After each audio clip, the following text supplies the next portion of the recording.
Imagine you're playing your favorite sport, whether it's football, volleyball, basketball, and you get hit in the head. No matter how, you just get hit in the head and everything just goes blurry.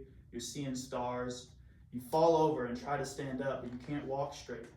The trainer walks up to you and explains to you that you have a concussion. Concussions are very common injuries, and many of you may have even had one. Concussions themselves are not always bad. They can last just a few days to even a few months. Multiple repeated concussions or even head impacts can lead to a disease called CTE. In this speech, I'll go over CTE's causes, or what it is, its symptoms and diagnosis, and its risk groups and the best ways to prevent it. We can start by asking the question, what is CTE? In a 2026 article titled Chronic Traumatic Encephalopathy, big word, that's what CTE stands for, by the Mayo Clinic, they state that CTE is a brain disease likely caused by repeated head injuries. It causes the death of nerve cells in the brain, known as degeneration.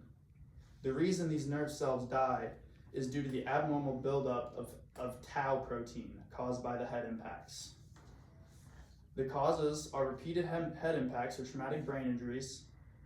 Contact sports like football, boxing, ice hockey, and rugby are the most common, and it can even be caused by military service, domestic violence, falls, or even occupational injuries. In this picture, there's a football player, Antonio Brown, who is about to get hit in the head by another football player named Vontaze Burfict. Many observers of the game believed this hit was a big part in his development of, well, many believe he has CTE. Unfortunately, I could not find a good picture of the other example I had, but in another game, years after this hit, he stormed off the field with 3 minutes and 10 seconds remaining in the third quarter of a game versus the New York Jets. The symptoms and diagnosis of CTE. In an article by Charles Katz titled About Chronic Traumatic Encephalopathy, published by UT Health in 2026, it states the symptoms as memory loss, confusion, impaired judgment, impulse control issues, aggression, depression, and anxiety.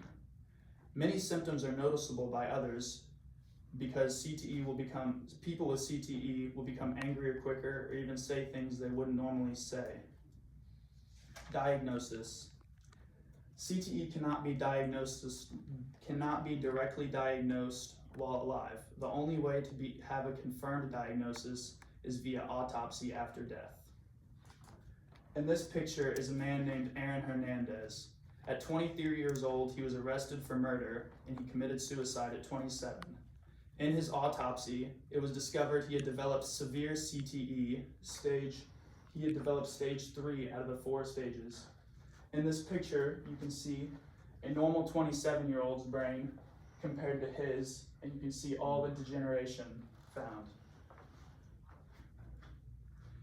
Aaron Hernandez and Antonio Brown were the most severe and widely known cases, but there are still many others. In a shocking study by Boston University, it showed that roughly 90% of former NFL players have developed some form of CTE. The risk groups and how to prevent it. Like I said earlier, the primary risk groups are contact sports. The best way to minimize the disease is to lower head impacts in practice and put rules against head hits, and also delaying tackle sports until after adolescence.